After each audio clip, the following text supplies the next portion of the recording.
खास पेशकश में आप सभी का स्वागत है। मैं हूं आपके साथ सुनीता पटेल। रेकी एक जापानीज शब्द है जिसका अर्थ होता है सर्वव्यापी शक्ति। रेकी ब्रह्मांड की शक्ति है और हर एक जगह फैली हुई है। इसके माध्यम से इंसान एनर्जी से जुड़ा हुआ रहता है और किसी भी रोग की चिकित्सा इस माध्यम से की जा सकती है। रेकी चैनल किसी को भी सीधे अपनी एनर्जी नहीं दे सकता। रेकी साधक ब्रह्मांड में से एनर्जी लेकर दूसरे को देता है। रेकी हीलिंग क्या होती है, किस प्रकार से यह हीलिंग की जाती है और किस तरीके से इसका फायदा आम आदमियों तक पहुंचा जा सकता है, और इसके लिए हम चर्चा करेंगे। आज हमारे खास मेहमान हमारे स्टूडियो में हमारे साथ जुड़ रहे हैं, जिनका नाम है आयुष गुप्ता। और आपको बता दूं कि आयुष भारत के सबसे कम उम्र के रेकी हीलर। आयुष, बहुत बहुत स्वागत है आपका।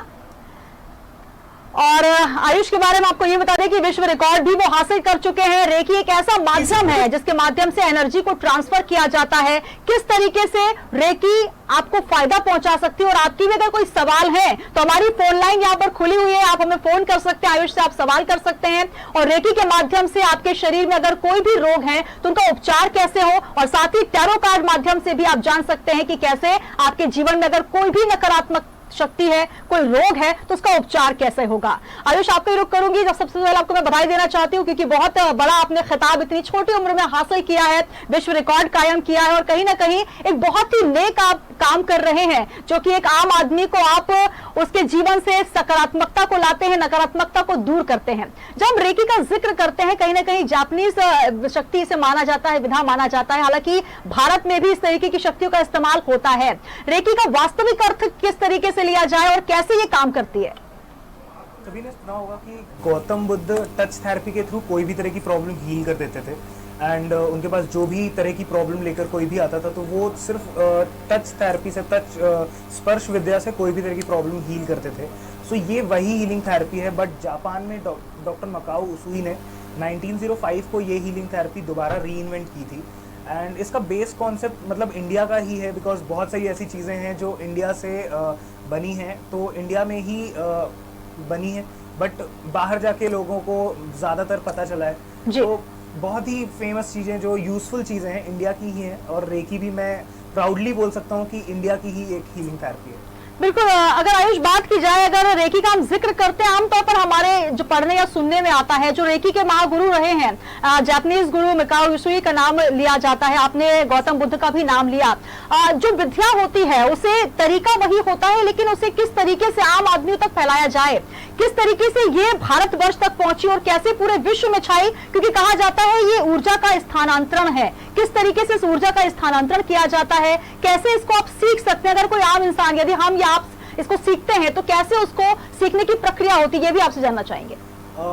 जैसे जब गौतम बुद्ध ये हीलिंग थेरेपी करते थे तो वो ऑफ कोर्स नहीं चाहते थे कि बहुत सारे लोगों को ये विद्या के बारे में पता चले, क्योंकि एक लोगों की मेंटालिटी है कि जब चीज़ बहुत सारे लोगों तक पहुंच जाती है, जब ज़्यादा लोगों तक वो चीज़ें पता चल जाती हैं तो उसका महत्व कम होने लगता है। तो उन्होंने भी ज़्यादा लोगों को सिखाया नहीं था ये हीलिंग थेरेपी, इसीलिए इंडिया से ये हीलिंग थेरेपी लुप्त हो गई थी।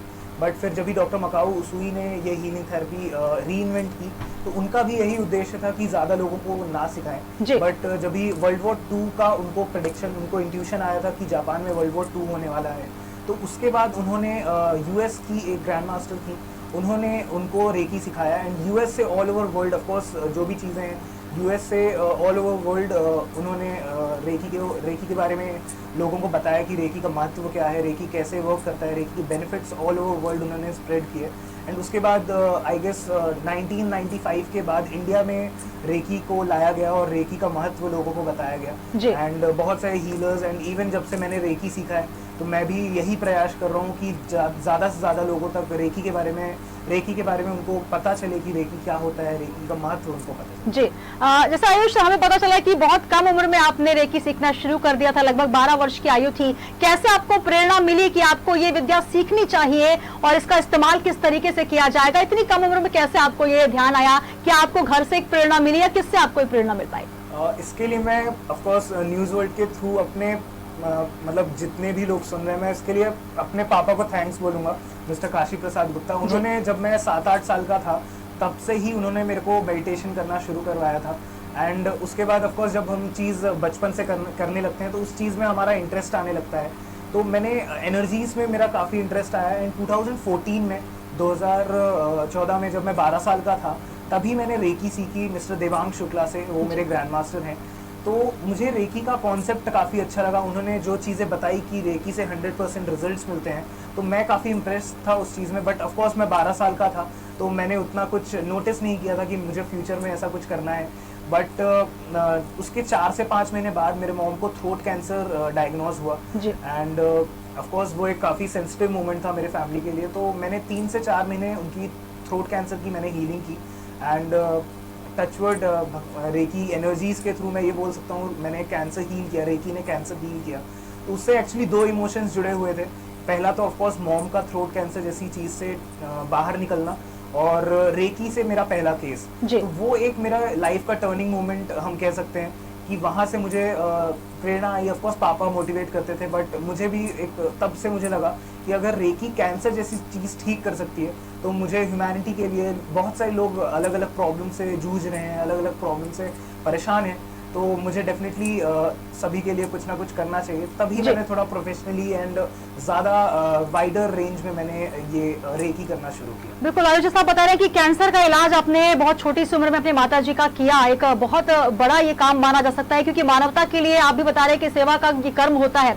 लेकिन जो रेकी विधा होती है, ये माना जाता है कि इसको करने के लिए या इसे देने के लिए बहुत समय ज्यादा लगता है, क्योंकि जैसे अगर हम बात करें कोई भी हीलिंग पद्धति होती है उसकी अलग अलग इंटेंसिटी होती है। रेकी की इंटेंसिटी की अगर हम बात करें तो क्या जो क्रॉनिक डिसीज हैं, जो ज्यादा बड़ी बीमारियां हैं, उसमें भी उतना ही असर करती हैं, या फिर किस तरीके से वो इफेक्टिव होती है, कितना ज्यादा समय लेती है, कितने कम समय में इसका असर देखा जाता है? रेकी मैं मानता हूँ, ये बात आपकी मानता हूँ कि रेकी में समय लगता है कि प्रॉब्लम थोड़ा समय बाद हील होना शुरू होती है, बिकॉज रेकी का बेसिक कॉन्सेप्ट ये है, क्योंकि ये पहली बात तो ये सिर्फ एक हीलिंग थेरेपी है जो साइंटिफिकली प्रूवन है। जो इसके सिंबल्स हैं वो साइंटिफिकली प्रूवन है। जो सिंबल्स हैं उनको हमने ऑरा फोटोग्राफी से देखा है कि इन सिंबल्स में लिटरली यूनिवर्स की एनर्जीज हैं, एंड जो भी हम प्रॉब्लम को हील करते हैं उन सिंबल्स के थ्रू वो प्रॉब्लम हील होती है।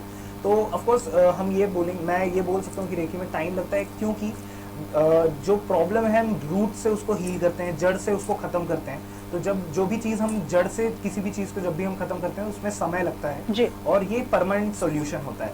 कुछ हीलिंग थेरेपीज, मैं ऑफकोर्स नाम नहीं लेना चाहूँगा अलग अलग हीलिंग थेरेपीज का, बट कुछ और भी हीलिंग थेरेपीज हैं जिसमें आपको रिजल्ट्स बहुत जल्दी मिलते हैं, बट वो टेम्प्रेरी पीरियड ऑफ टाइम के लिए होता है।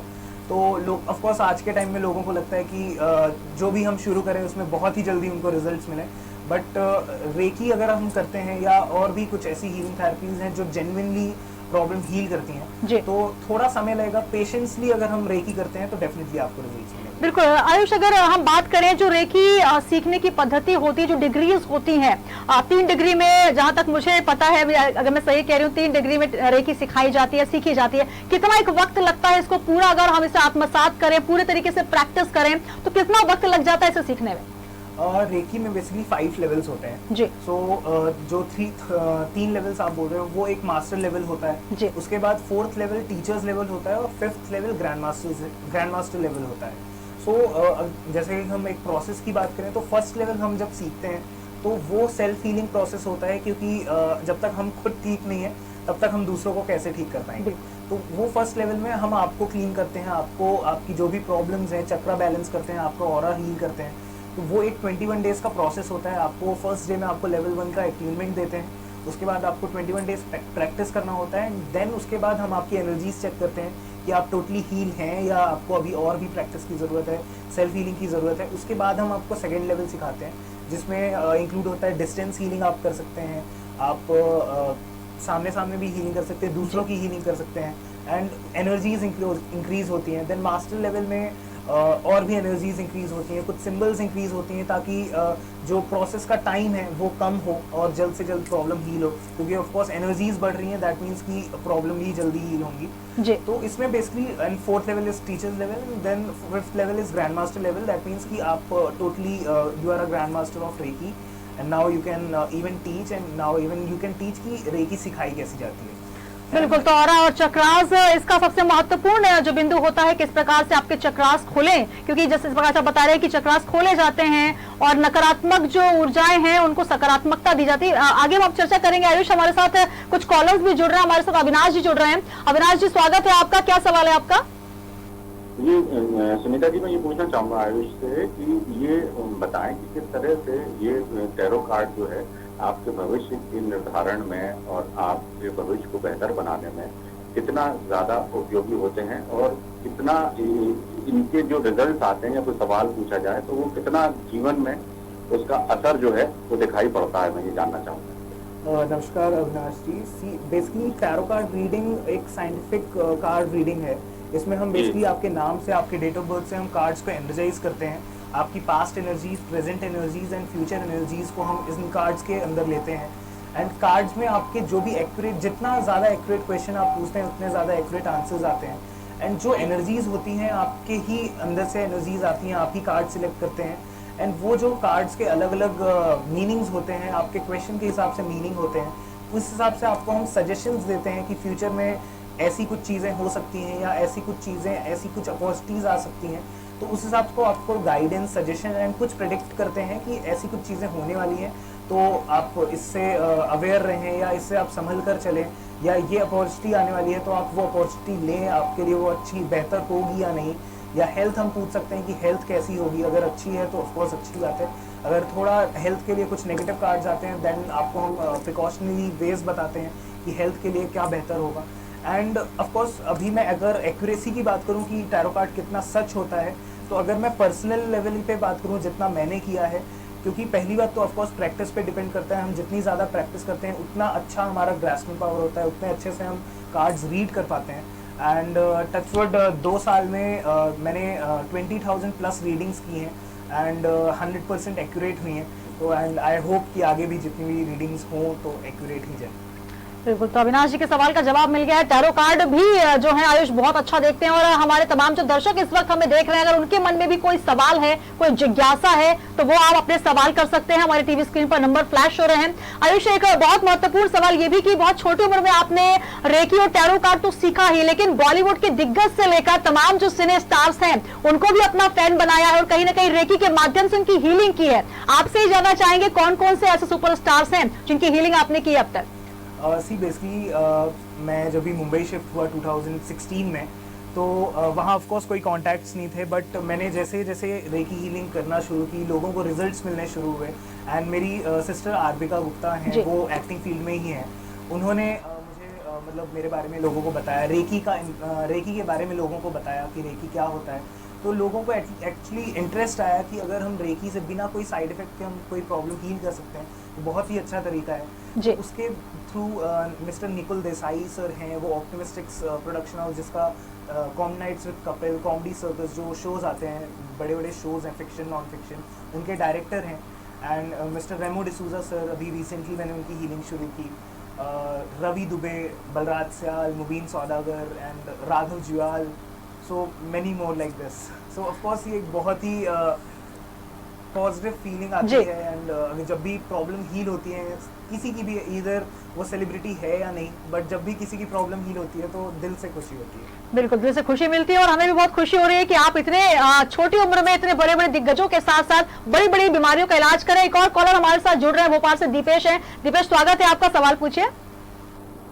जी मैं भोपाल से बोल रहा हूँ। जी, मेरा सवाल है मैम, मैंने अभी ग्रेजुएशन किया है, तो करियर को लेकर बात करनी थी। जी जी, बिल्कुल, टैरो कार्ड के माध्यम से आयुष हमें बताएंगे। दीपेश का सवाल है, करियर को लेकर थोड़े चिंतित हैं, क्या कुछ उनके लिए कार्ड निकाल सकते हैं आप आयुष? दिनेश जी, आपका पूरा नाम और आपका डेट ऑफ बर्थ मुझे बताना पड़ेगा आपको। रितेश कुमार अहिरवार। ओके, और date of birth? Date of birth है 4 मार्च 1995। ओके,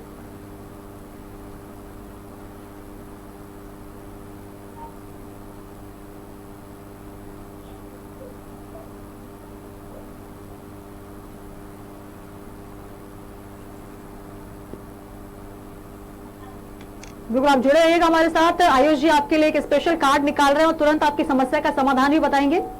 दीपेश जी, कार्ड है S of wands.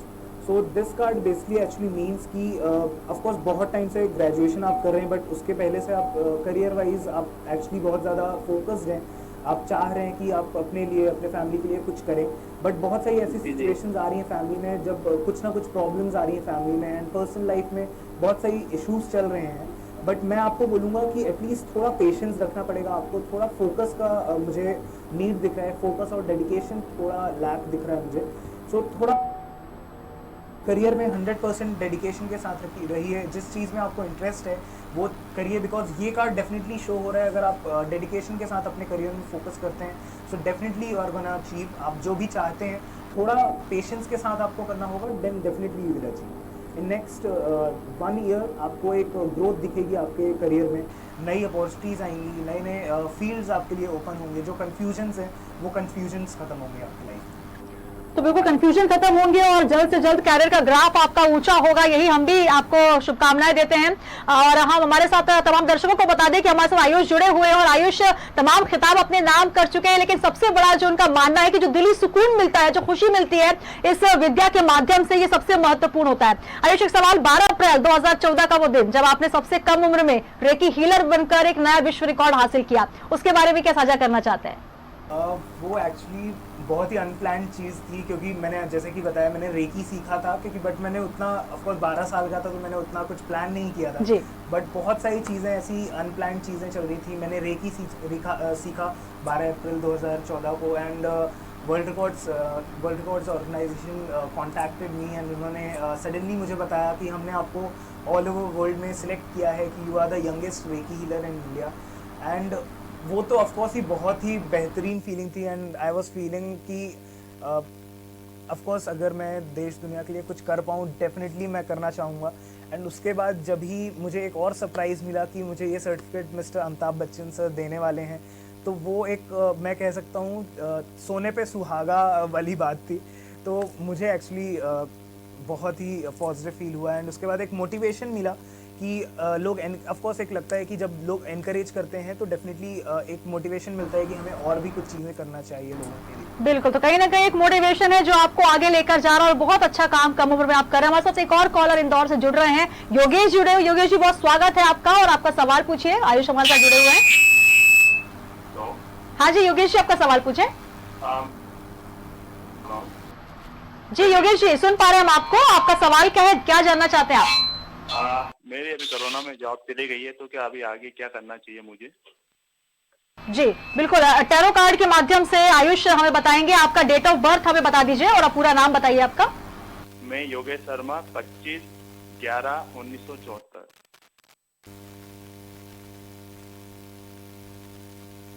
Hello Yogesh जुड़े रहिएगा, आयुष आपके लिए कार्ड निकाल रहे हैं और बहुत जल्दी आपकी समस्या का समाधान भी वो आपको बताएंगे। और उसका बिल्कुल हमें उम्मीद है कि जल्द से जल्द आपकी समस्या का समाधान होगा। जो नौकरी की समस्या आपके सामने बनी हुई है, आयुष बिल्कुल आपके लिए कार्ड निकालेंगे।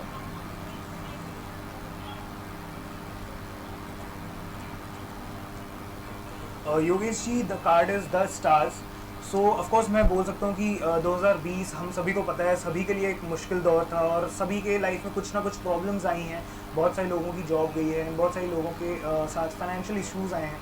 मैं ये बोल सकता हूँ कि अभी फाइनेंशियल इश्यूज़ थोड़े समय तक बरकरार रहेंगे, थोड़े समय तक और रहेंगे आपके साथ, बट प्लीज़ आप हिम्मत मत हारिएगा, क्योंकि आफ्टर 2-3 मंथ्स सडनली ऐसी कुछ चीज़ें आएंगी, सडनली मे बी जॉब के ऑफर्स आएंगे या आप नई फील्ड में ट्राई करेंगे। तो आप, मैं ये कह सकता हूँ ऑफकोर्स जॉब में आप फोकस करिए ही, जॉब आप सर्च करिए, 2-3 महीने में डेफिनेटली आएंगी, बट उसके साथ साथ आप दूसरी चीज़ें भी शुरू करते हुए दिख रहे हैं मुझे, क्योंकि जो कार्ड है द स्टार्स वो कहता है कि आप अभी इस टाइम में थोड़ा जो आप ओवर थिंक कर रहे हैं, क्योंकि ओवर थिंक की प्रॉब्लम मुझे दिख रही है, ओवर थिंक करने के जगह नई चीज़ों में फोकस करने की कोशिश करिए।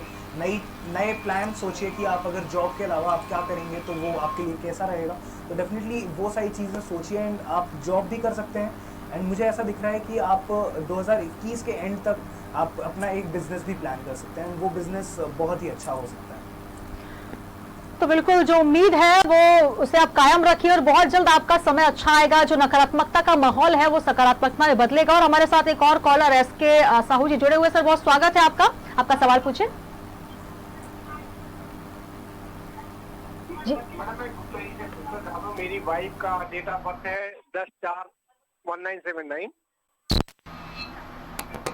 उनका नाम बताइएगा सर। पूनम साहू। पूनम साहू, सवाल क्या है सर? मतलब वो डिप्रेशन में रहती हैं और कुछ उनके बिहेव में। पूनम साहू जी, पूनम साहू।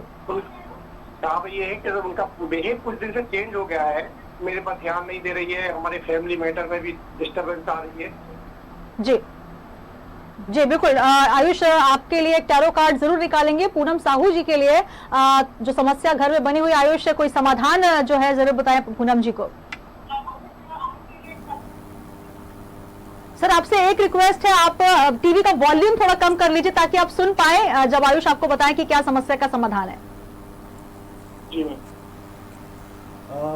सी the card is 6 of swords and basically ये कार्ड ये कहता है कि अभी जो आपके फैमिली लाइफ है, पर्सनल लाइफ है, उसमें बहुत सारे इश्यूज चल रहे हैं एंड जो चीज़ें आप भी हैंडल नहीं कर पा रहे हैं, फैमिली में कोई भी हैंडल नहीं कर पा रहा है। और अगर हम पूनम जी की बात करें कि उनके बारे में आपने जो पूछा, तो उनकी एनर्जीज मुझे फ़िलहाल करंट टाइम में थोड़ा नेगेटिव लग रही हैं। उनके चक्रास या ऑरा में मुझे थोड़ा नेगेटिविटी दिख रही है। सो आई विल सजेस्ट वो जितना मेडिटेशन शुरू कर सकते हैं अगर, तो एटलीस्ट 7 मिनट का या 10 मिनट का दिन में एक मेडिटेशन अगर वो करती हैं, सो डेफिनेटली आप एक उन पर इम्प्रूवमेंट देख पाएंगे। एंड मेडिटेशन अगर आप करते हैं तो ये चीज़ें जो चल रही हैं वो 15 से 20 दिन में आपको उसका फ़र्क दिखना शुरू हो जाएगा। बिल्कुल। तो पूनम जी को जो समस्या बनी हुई है बहुत जल्द उसका समाधान मिलेगा, ऐसी हम भी कामना करते हैं। आयुष, एक अंतिम सवाल, समय की बहुत कमी है, बहुत सारे सवाल मेरे जहन में, हमारे तमाम दर्शक लगातार कॉल से जुड़ रहे हैं लेकिन हम उनके सवाल नहीं ले पा रहे हैं। जिस प्रकार से आपने बहुत सारे जो रोगी हैं उनको ठीक किया है, जहां तक हमें पता है 350 से ऊपर ऐसे लोग हैं जिनको आप ठीक कर चुके हैं, उनको हीलिंग दे चुके हैं। आगे क्या कुछ उद्देश्य है इस विद्या को लेकर? रेकी की जो ये विद्या है इसे और कितने लोगों तक पहुंचाना चाहेंगे और आगे किस प्रकार का लक्ष्य जीवन में आप देखते हैं? लक्ष्य तो मैंने बहुत सारी चीज़ें प्लान की हैं, specially alternate healing therapies, reiki के बारे में लोगों तक पहुंचाना, क्योंकि आज का ऐसा समय है कि मेडिसिन से ज़्यादा लोगों को अभी मेंटल पीस एंड जो अभी ऑफ कोर्स कोरोना के टाइम पे जो भी प्रॉब्लम्स आई हैं, मेंटल हेल्थ अभी बहुत इंपॉर्टेंट है। तो और रेकी जैसी चीज़ें बहुत हेल्पफुल हैं इन सारी चीज़ों में। मैं चाहता हूँ जितने ज़्यादा लोगों तक रेकी के बारे में पहुँचा पाऊँ मैं, उसके लिए मैंने एक रेकी की बुक लिखी है। रेकी के बारे में मैंने पूरा उसके बारे में डिटेल लिखी है, मैंने और मेरी सिस्टर आरुका ने। तो वो बहुत ही जल्द मैं इसी साल मिड 2021 तक वो बुक रिलीज़ होगी, तो you can definitely read it कि आप जितने ज़्यादा लोगों तक मैं वो बुक पहुंचा पाऊँ मैं पहुंचाने की कोशिश करूँगा। और एक रेकी हॉस्पिटल ओपन करने का मेरा प्लान है, जो कि वर्ल्ड का 2nd रेकी हॉस्पिटल होगा, जो कि पहला रेकी हॉस्पिटल चाइना में है और दूसरा reiki hospital I am planning कि वो इंडिया में मैं ओपन कर पाऊँ। एंड वो बहुत ही नॉमिनल चार्जेस में, बहुत ही नॉमिनल अमाउंट में, जो हर एक पर्सन अफोर्ड कर पाए एंड पैसों के वजह से ये ना सोचे कि हम प्रॉब्लम नहीं हील करेंगे। तो बहुत ही एक नॉमिनल अमाउंट उसका रहेगा उस हॉस्पिटल का, एंड हर एक पर्सन की उसमें एक प्रॉब्लम हील करेंगे हम। उसके लिए even I am searching a good team जिसका इंटेंशन पैसा कमाना ना हो, सिर्फ इंटेंशन होना चाहिए कि हम इन सामने वाले पर्सन की प्रॉब्लम हील कर पाएँ। सो वही एक प्रोसेस चल रहा है, उसी के लिए मैं ऑल ओवर इंडिया ट्रैवल करूँगा। आई एम स्टार्टिंग कैंपेन्स, बहुत सारे लोगों को मैं रेकी सिखा रहा हूँ जो जेन्युइनली मानवता के लिए या ह्यूमैनिटी के लिए कुछ करना चाह रहे हैं। बिल्कुल, तो मानवता के लिए प्रेरित है आयुष का। आगे का जो भविष्य है बहुत उसे हम उज्जवल मानते हैं और यही कामना हमारी भी है कि बहुत जल्द आपका जो हॉस्पिटल का सपना है वो साकार हो और रेकी जो एक विद्या है पूरे देश में फैले और जल्द से जल्द लोग इसको जाने परखें और रेकी को इस्तेमाल करें, क्योंकि ये नकारात्मकता से सकारात्मकता की ओर ले जाने वाली पद्धति। आयुष, बहुत शुक्रिया, आपने बहुत अच्छे सवालों के जवाब भी दिए और हमारे तमाम दर्शकों को भी एक रास्ता बताया कि रेकी भी एक माध्यम होता है जिससे आप स्पर्श चिकित्सा के माध्यम से, डिस्टेंस हीलिंग के माध्यम से अपने तमाम जो रोग हैं उनका इलाज कर सकते हैं। कि थोड़ा सा पेशेंस आपको रखना होगा, सब्र रखना होगा। बहुत शुक्रिया आयुष हमारे साथ जुड़ने के लिए। तो रेकी एक ऐसी विद्या है जिसके माध्यम से बड़े रोगों का उपचार हो सकता है, कैंसर जैसी बड़ी से बड़ी बीमारी को हील किया जा सकता है, बशर्ते थोड़ी सी आपको पेशेंस की जरूरत है। लेकिन नकारात्मकता को सकारात्मकता में बदलने की ये विद्या है। इस खास पेशकश में इतना ही। दीजिए इजाजत और बने रहिए हमारे साथ।